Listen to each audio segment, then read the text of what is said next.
Hindi sapat na naririnig mo lang yung salita ng Diyos, pero hindi mo sinasabuhay o ina-apply. May mga pagkakataon ba na alam mo yung word ni God, pero nahihirapan kang i-apply? Ano yung specific verse na naaalala nyo na napakahirap namang sundin talaga? Baliwala ang faith kung hindi naman natin sinasabuhay at ina-apply. Good evening mga kapatid. Grabe, nabot na ako ng gabi.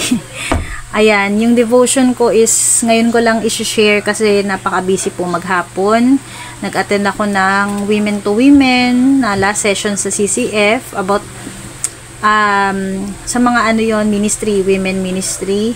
Then tinulungan ko yung anak ko sa homework niya, sa projects niya, at nag-study kami, reading habit ganyan.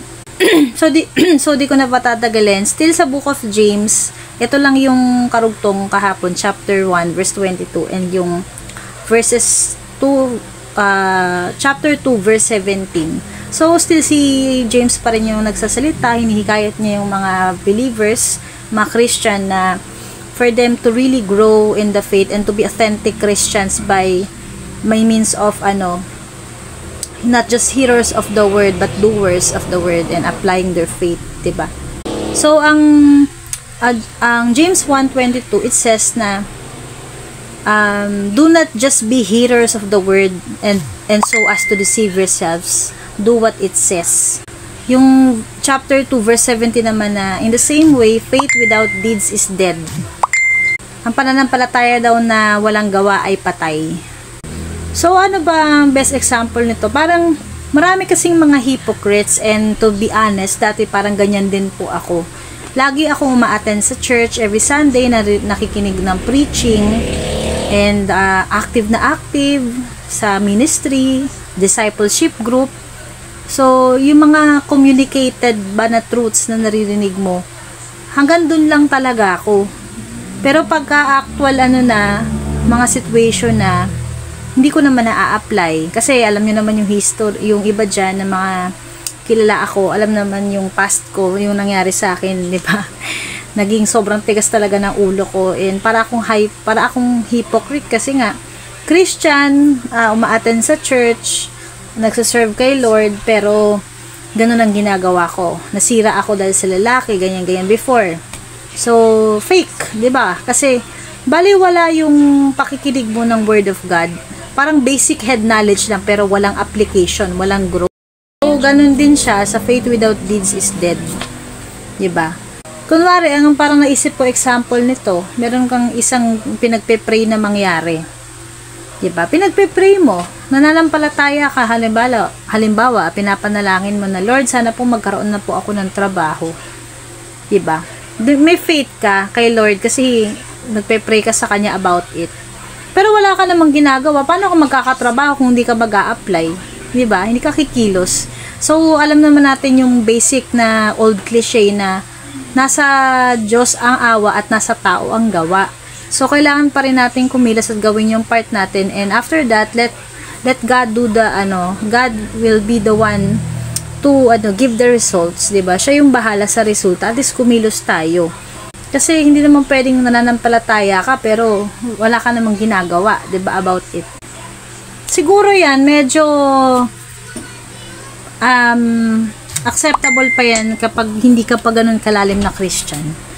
Kasi parang you're still struggling na i-apply yung salita ng Diyos sa buhay mo.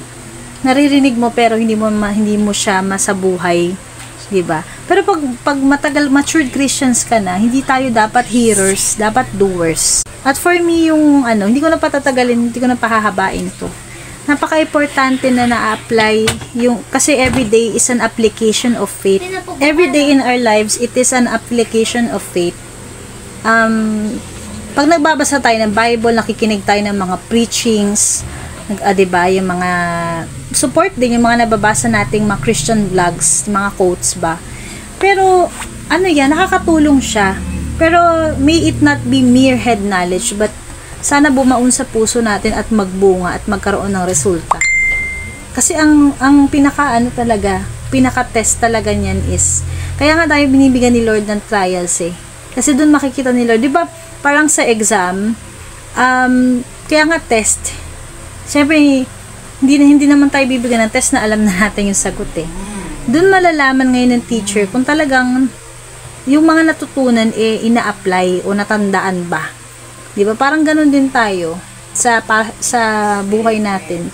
Yung mga pagsubok na binibigay sa atin ni Lord, inaalaw niya para malaman niya kung yung lahat ng natutunan natin sa salita niya, lahat ng mga narinig natin sa mga sermon, sa preaching, natatandaan ba natin at naa-apply ba natin. So active faith po and obedience yan. Hindi lang head knowledge, hindi ba? Hindi lang siya yung parang conventional or alam mo lang yung Bible, alam mo yung verse na to, pero hindi bumabaon sa puso mo. Iba kasi yung pakiramdam yung verse na yan, mas naranasan mo yung na-apply mo sa buhay mo. O kaya, meron kang na-encounter mo si God at napatunayan mo, totoo pala tong salita ng Lord na to. Nangyari nga to, ganyan. Yung tanong ko kanina, meron bang isang bagay meron bang isang, ano yung tanong ko? Meron bang isang na specific na Bible verse na napakahirap sundin pero alam niyo yung pinapagawa ni Lord sa atin? Siguro para sa akin yung be joyful always, kasi nga paano ako maging joyful kung may pinagdadaanan ng pagsubok. Tapos yung love your enemies, di ba ang hirap nun? Pero di ba kailangan nating sundin, and still of course we will ask God's wisdom, power and strength para talagang ma-apply natin sa buhay natin yung kanyang word. Challenge din makakatulong sa atin kasi on our own strength hindi natin kaya i-apply yan kasi we are all human beings and we are prone to fail, we are imperfect, diba? So ayun, yun lang po. So reminder din for me to always be, yun nga, kahit itong mga sinishare ko ngayon, kailangan talaga to, hindi lang basta lumalabas sa bibig natin, kailangan mag-meditate. Parang same lang din to sa Joshua, Book of Joshua, chapter 1, verses 8 to 9, yung do not depart from this book, which is the Bible, but meditate on it day and night. Diba? Do not depart, sabihin talagang sa buong maghapon, day and night daw. Hindi naman literal nagbabasa ka maghapon. May meditate, ibig sabihin, mag-meditate ka, mapagbulay-bulayan mo, isabuhay mo, i-apply mo. So, ganun yun, diba? So, ang faith natin is application of God's word sa buhay natin. Not just memorizing the verse or reading the verse, but applying it, diba? Through faith and through active faith and obedience to God's word. So, obedience to God, diba? So, yun lang. Sana po naging reminder to for us, lalo sa ating mga Christians. Kasi minsan talaga naliligwak tayo. Minsan andali ring i-advise sa iba, pero tayo mismo hindi natin na-apply, no? So, maging careful tayo doon. Huwag natin sirain yung ating testimony. Kasi, sasabihin, payo ka ng payo, ikaw naman di mo ina-apply yung sinasabi mo, di ba? So, mag-ingat tayo doon kasi people are watching us. We are the only Bible they would ever read. So, maging careful tayo how we live our lives. Diba? Sabi nga sa Ephesians 5, be careful how you live, diba? Be wise talaga. Ayun. And, syempre, yung faith natin, it will also lead them to know the Lord. So, ayun, keep on pushing, keep on persevering, and keep on applying the faith in our everyday lives. Good night.